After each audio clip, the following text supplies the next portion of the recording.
নায়িকা ইথিকা পাল এই সিনেমায় অভিনয়ের জন্য দাবি করেছেন 30 লাখ টাকার বেশি পারিশ্রমিক। আবারও বড় পর্দায় ফিরছে ভারতীয় সিনেমার অন্যতম জনপ্রিয় ফ্র্যাঞ্চাইজি বাহুবলী। সিনেমাটিতে প্রথমবারের মতো একসাথে কাজ করতে যাচ্ছেন দুই তারকা। দক্ষিণ ভারতের কিংবদন্তি যার নাম উচ্চারণ মানেই করতালির ঝড়, ঢালিউড সুপারস্টার শাকিব খানের নতুন cinema Prince once upon a time in Dhaka এখনো শুটিং ফ্লোরে না গেলেও আলোচনার কেন্দ্রবিন্দুতে। সম্প্রতি গুঞ্জন ছড়িয়েছে নায়িকা ইথিকা পাল এই সিনেমায় অভিনয়ের জন্য দাবি করেছেন 30 লাখ টাকার বেশি পারিশ্রমিক। তবে সিনেমার প্রযোজনা প্রতিষ্ঠান ক্রিয়েটিভ ল্যান্ড ফিল্মস বলছে এই খবর পুরোপুরি ভিত্তিহীন। প্রতিষ্ঠানটির পক্ষ থেকে জানানো হয়েছে শাকিব খান ছাড়া আর কারো নাম এখন পর্যন্ত ঘোষণা করা হয়নি। কেবল প্রাথমিকভাবে কয়েকজনের সাথে কথা বলা হয়েছে, কিন্তু কোনো চুক্তি হয়নি। প্রযোজক শিরিন সুলতানা জানিয়েছেন সিনেমাটিতে 3 জন নায়িকা থাকবেন, 2 জন পরিচিত মুখ এবং 1 জন নতুন শিল্পী।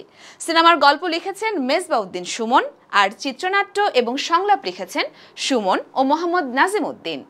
Prince once upon a time in Dhaka মুক্তি পাবে আসছে ঈদ উল ফিতরে।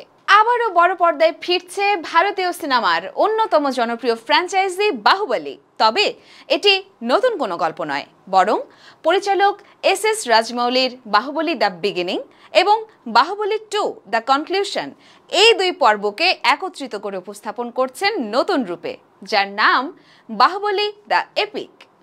সিনেমাটির দৈর্ঘ্য প্রায় 3 ঘন্টা 45 মিনিট। ভারতীয় গণমাধ্যম থেকে জানা যায় শুক্রবার বিশ্বব্যাপী মুক্তি পেতে যাচ্ছে এই মহাকাব্যিক সংস্করণ। মুক্তির আগেই অগ্রিম টিকিট বিক্রিতে ঝড় উঠেছে। জানা গেছে এখন পর্যন্ত অগ্রিম টিকিট বিক্রির মাধ্যমে বাহুবলী দ্য এপিক আয় করেছে প্রায় 5 কোটি রুপি, যার মধ্যে ভারতের ভিতরেই বিক্রি হয়েছে 2.5 কোটি রুপির টিকিট এবং আন্তর্জাতিক বাজারে সমপরিমাণ আয় হয়েছে। চলচ্চিত্র বিশ্লেষকদের মতে এটি পুনঃপ্রকাশিত ছবির জন্য এক নতুন মাইলফলক। পুরনো দুটি ছবিকে একত্রে পুনঃপ্রকাশ করা হলেও দর্শকদের আগ্রহ অপ্রত্যাশিতভাবে বেশি।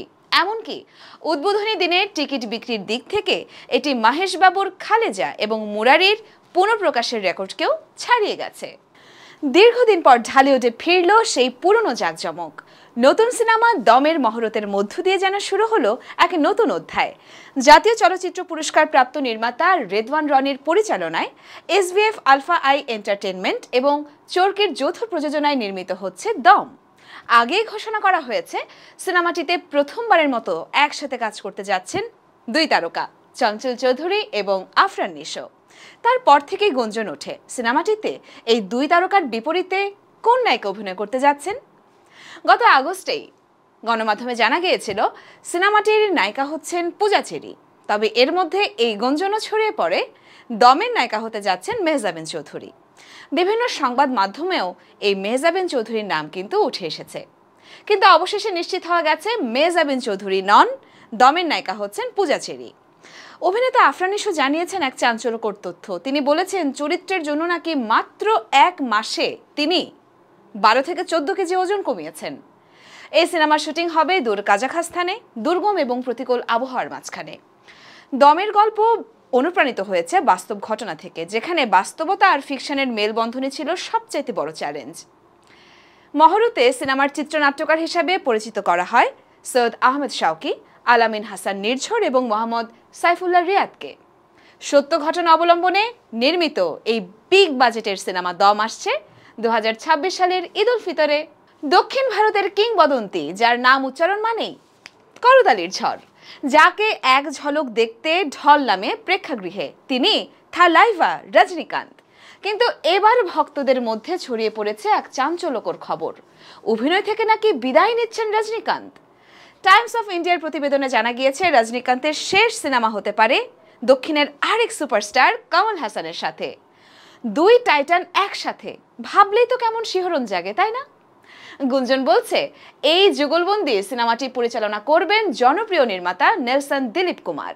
চিত্রনাট্য এবং প্রাক প্রযোজনা শেষ হতে সময় লাগবে প্রায় 1 বছরের মতো, তাই শুটিং হতে পারে 2026 সালে। এটাই নাকি হবে রজনীকান্তের বিদায়ী অধ্যায়। বর্তমানে তিনি ব্যস্ত আছেন জেলার 2 এর কাজ নিয়ে। তারপর সুন্দর সির পরিচালনায় আরেকটি প্রজেক্টে দেখা যাবে তাকে।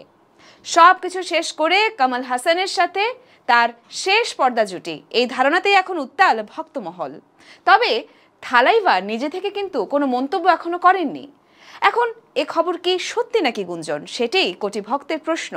থালাইভা যদি সত্যিই বিদায় নেন তাহলে সেটি হবে ভারতীয় সিনেমার ইতিহাসের এক যুগান্তকারী মুহূর্ত।